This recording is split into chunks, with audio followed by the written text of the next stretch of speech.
What if I told you that everyone involved in a death penalty case, the jury foreman, the district attorney, the defense attorney, and even the surviving victim, all later said the same thing: we executed the wrong man. This is the story of Ruben Cantu, a 17-year-old who was put to death for a crime that mounting evidence suggests he never committed. But here's what makes this case truly haunting. It wasn't just one person who got it wrong. It was an entire system that failed so spectacularly that even those who condemned him to death would later question everything they thought they knew. Stay with me, because what you're about to hear will change how you think about justice forever. December 5th, 1966. Ruben Montoya Cantu was born into a world that would never give him a fair chance. Growing up in the barrio of South San Antonio, Ruben was just another kid trying to navigate a tough neighborhood.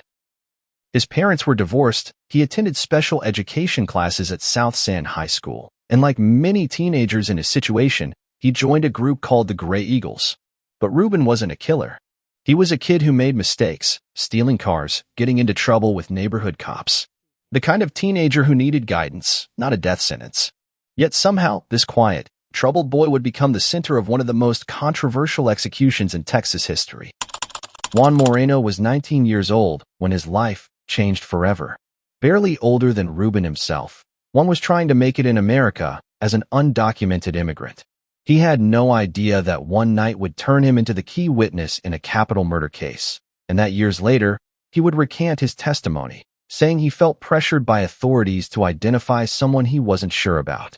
But there's another victim in this story that we haven't met yet, and his identity will shock you.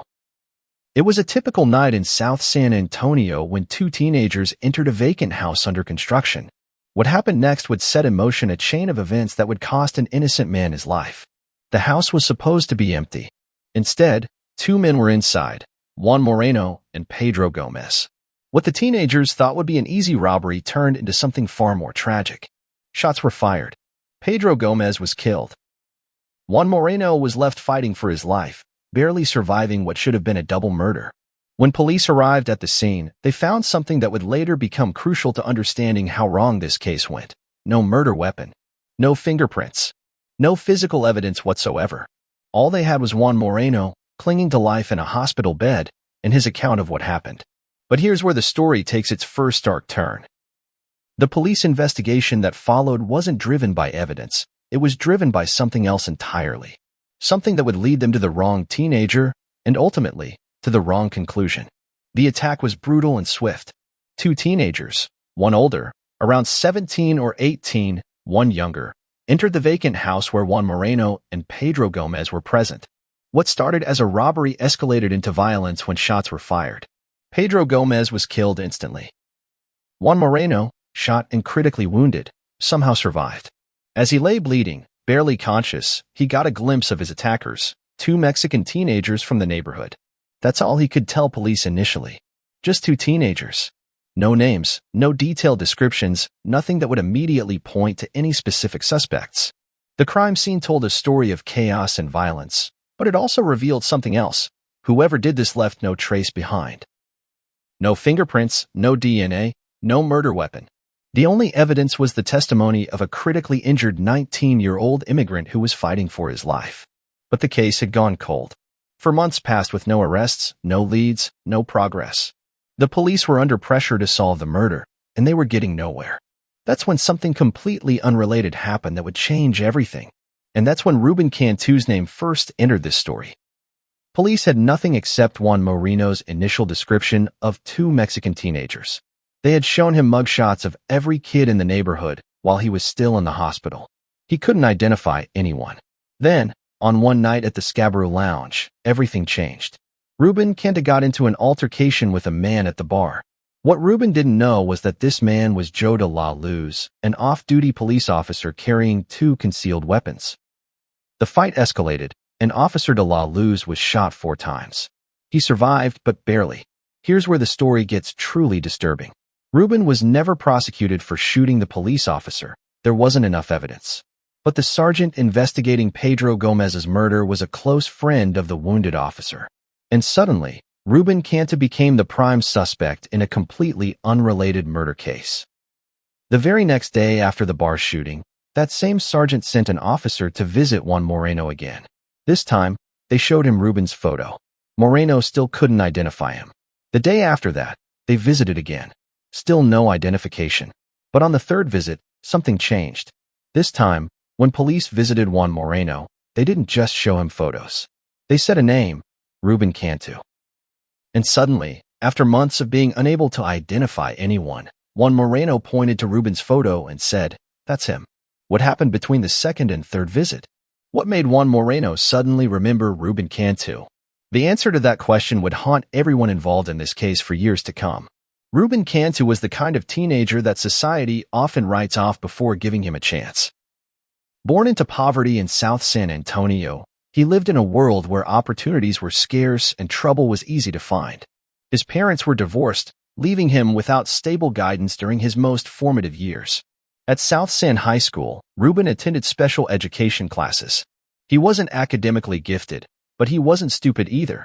He was a kid who needed help, not punishment. Like many teenagers in his situation, he found belonging with a group called the Gray Eagles. Neighborhood kids who looked out for each other in a world that often seemed hostile. Yes, Ruben had gotten into trouble. He stole cars, had run-ins with police, and was known in the neighborhood as a kid who couldn't stay out of trouble. But there's a huge difference between being a troubled teenager and being a murderer. Ruben's family and friends knew him as a quiet boy who kept to himself. Even his own lawyers described him as someone who didn't speak up for himself, even when his life was on the line. But here's what's truly crucial to understand about Ruben Cantu. He lived directly across the street from where Pedro Gomez was murdered. When the killing happened, he was one of the first kids police looked at, not because of evidence, but because of proximity. In a neighborhood where teenagers were often suspects by default, Ruben was in the wrong place at the wrong time. What police didn't know, and what wouldn't come out until after his execution, was that Ruben had an alibi. He claimed he was 200 miles away in Waco, Texas, on the night of the murder. But his defense attorneys never properly investigated this claim. They never found the people who could have vouched for his whereabouts. They never gave him the defense he deserved. The trial of Ruben Cantu was a masterclass in how the justice system can fail. The prosecution had no physical evidence, no murder weapon, no fingerprints, no DNA. Their entire case rested on one thing: Juan Moreno's identification of Ruben Cantu. But even that identification was deeply flawed. Moreno had initially described the attackers as simply two Mexican teenagers. It wasn't until the third visit from police, after they mentioned Ruben's name, that Moreno identified him from a photo lineup. The defense attacked this identification process, arguing that police had coerced the witness. They pointed out the obvious problems with the case: no physical evidence, a questionable identification, and the fact that Ruben had only become a suspect after shooting a police officer in an unrelated incident. But the prosecution painted a different picture. They portrayed Ruben as a dangerous teenager who had graduated from stealing cars to murder. They used his previous run-ins with police to build a narrative of escalating violence. They convinced the jury that this quiet, troubled boy was capable of cold-blooded murder. The co-defendant identified by Juan Moreno was never called to testify. He never gave a statement about the murder. The prosecution's case relied almost entirely on Juan Moreno's testimony and Ruben's reputation as a troublemaker. After hearing all the evidence, or lack thereof, the jury deliberated for just 1 hour and 30 minutes before returning a verdict of guilty of capital murder. 1 hour and 30 minutes to decide whether a 17-year-old boy should live or die. The judge sentenced Ruben Cantu to death. For days after his conviction, Ruben wrote a letter to the residents of San Antonio. In it, he maintained his innocence and said he had been framed for Pedro Gomez's murder. He admitted to shooting the police officer but denied any involvement in the murder that would cost him his life. But by then, it was too late. The wheels of justice had already been set in motion, and they would not be stopped. August 24, 1993. Ruben Cantu had been on death row for years, consistently maintaining his innocence. His appeals had been exhausted, his request for clemency denied. At 26 years old, he was about to pay the ultimate price for a crime mounting evidence suggests he didn't commit. Outside the prison walls, Ruben's mother held a candlelight vigil. She had never stopped believing in her son's innocence, and she wouldn't stop now. Inside her house in Floresville, Texas, she had created an altar to Ruben, 2 pictures she had taken of him on the day he was executed, images she would look at every day for the rest of her life. Ruben's last words were a final proclamation of his innocence. He maintained until the very end that he had nothing to do with Pedro Gomez's murder. He had admitted to shooting the police officer, but he went to his death denying the crime that put him there. At 6:17 p.m., Ruben Cantu was pronounced dead. The state of Texas had carried out what it believed was justice for the murder of Pedro Gomez. But what they had actually done was execute an innocent man. The evidence of this wouldn't emerge until years later, when it was far too late to save Ruben's life. But the truth has a way of coming out, even when it's inconvenient for those who were supposed to serve justice. Years after Ruben Cantu's execution, the truth began to emerge. And it was more disturbing than anyone could have imagined. Juan Moreno, the surviving victim whose testimony had convicted Ruben, came forward with a shocking revelation. He recanted his identification of Ruben Cantu, saying he had felt pressured by authorities to identify him. The young immigrant, who was only 19 at the time of the crime, admitted that he had pointed to Ruben's photo not because he was certain, but because he felt he had no choice. But Moreno wasn't the only one expressing doubts. The co-defendant, David Garza, who had been identified by Moreno but never testified, finally spoke up. He named someone else as the actual murderer. Not Ruben Cantu. Garza revealed that he had tried to contact Ruben's appeals attorney a month before the execution, but she was too overwhelmed with deadlines to meet with him. The jury foreman, the person who had helped sentence Ruben to death, made a devastating admission. We all had our fingers in this. The wrong man was executed. The defense attorney, now a judge, said, I was always upset about the identification process of Ruben Cantu. I always thought the court should overturn his conviction, and this just makes it that much worse. Even the district attorney who had prosecuted the case expressed regret. Looking back, this never should have been a death penalty case. This was a teenager. This was not the kind of evidence that we would have needed really to justify a death penalty case. The judge who had sentenced Ruben to death called it a disturbing case and questioned why these problems hadn't come out before the execution. But perhaps the most heartbreaking response came from Ruben's mother. She still maintains an altar to her son in her home, looking at those pictures every day, knowing that her boy died innocent. She had held vigil outside the prison on the night of his execution, and she continues to hold vigil for his memory, waiting for the world to acknowledge what she always knew, that her son was innocent. The execution of Ruben Cantu represents one of the most clear-cut cases of wrongful execution in American history.